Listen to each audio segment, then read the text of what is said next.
infancia, y ella sí sabía poemas de memoria, sobre todo de Rosalía de Castro. A mí me parecía que eran poemas que pertenecían que eran parte de lo que llamamos el folk, ¿no? Del folclore y tal, pero ella los sabía de memoria. Entonces, cuando me puse a escribir, dije, bueno, pues voy a escribir algo, lo que yo creía que eran poemas, ¿no?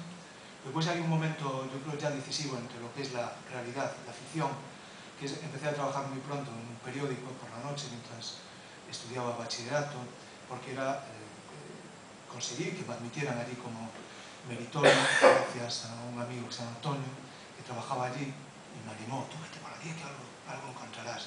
Porque era la posibilidad, la opción, yo quería estudiar periodismo, pero quería estudiar periodismo porque me parecía que era la forma de poder ser escritor, ¿no? Entonces nunca lo viví como contradicción, ya desde el principio.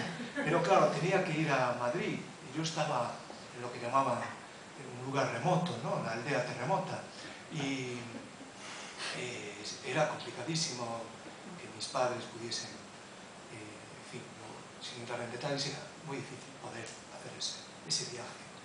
Entonces dije, bueno, pues tengo que buscar la vida para poder estudiar eso y trabajar. Entonces, resumo en breve con lo que me preguntabas, que tiene que ver además con el tema de historia y ficción, que uno de los primeros trabajos que me mandaron, pues realmente me sentí como un mensajero, fue el momento en que quizá fui más periodista de mi vida, que era ir a buscar las crónicas de los corresponsales de los pueblos, ¿no? Que eran muy importantes en el periódico. Los periódicos locales eran fundamentales. Las páginas que se llamaban comarcas, pues todos esos relatos que aparecían de sucesos, de historias. Entonces, solo se utilizaba el teléfono en caso de que hubiese muertos, ¿no? No podía llamar a un corresponsal, hacer una llamada telefónica, porque era muy costoso si no había muertos, ¿no? Y lo que mandaban a las crónicas llegaban a través de los autobuses o coches de línea, gran parte de las crónicas, y mi primer trabajo fue ir a buscar a los diferentes autobuses que llegaban de los pueblos de las diferentes comarcas, a Coruña, llegaban en horas distintas, y los choferes traían esos sobres, te daban las crónicas del pueblo. Y había un cronista que era de un lugar que se llama Boiro, y él se llamaba Enmuce, recuerdo muy bien, y escribía la misma crónica para los 7 periódicos de Galicia, de lo que deduzco que no eran contratos en exclusiva ni que ganaban mucho, desde luego no ganaban demasiado, y entonces utilizaban con papel de calco, escribía la misma crónica para los 7 periódicos, ¿no? Y cuando te llegaban las primeras hojas, una de las primeras hojas, pues era fantástico porque se veía muy bien, ¿no? Porque mi segundo trabajo era, en algunos casos, transcribir estas crónicas, ¿no? El problema era cuando te llegaba la penúltima o la última, porque era un trabajo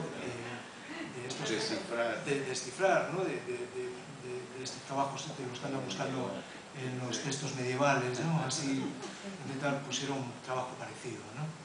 Y una vez fue cuando me dijeron, siéntate ahí y escribe, ¿no? Y la hoja solo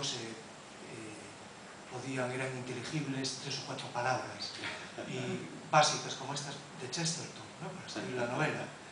Y una de ellas era patata, y otra gigante, y que para mí fueron las claves para construir una crónica, ¿no? Es decir, yo en vez de decir esto es ilegible, no puedo hacerlo, dije, tienes que tirar para adelante, es tu oportunidad. Este momento, tu gran salto a la historia del periodismo y la literatura, ¿no? Y entonces construí una crónica que le gustó mucho a Enmuce, al corresponsal y también al director del periódico. Sobre una patata gigante. El hallazgo de una patata gigante en Boiro. Y era el tiempo en que además hablaba mucho de los ovnis, ¿no? Entonces todo tenía un doble sentido. Conseguir un doble sentido de que la patata, la gente llegara a pensar que era un ovni, ¿no? Y bueno, estoy muy orgulloso de aquella crónica, aunque está firmada por otro, que es Enmuce. Y ahí fue un poco, digamos, situó el arranque. ¿Cuándo empiezas a tener